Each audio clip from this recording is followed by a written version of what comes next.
Welcome to the Salmon Runs YouTube. Enjoy the video.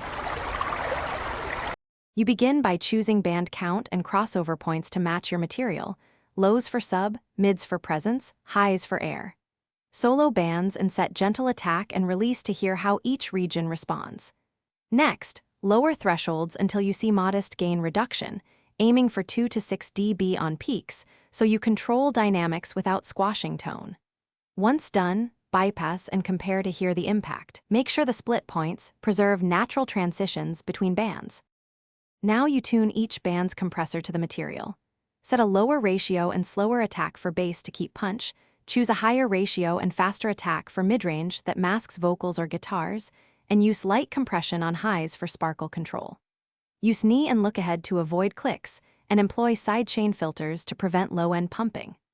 Once you've dialed attack, release, and ratio per band, add makeup gain to restore level. Then listen in context and trust small adjustments over big moves.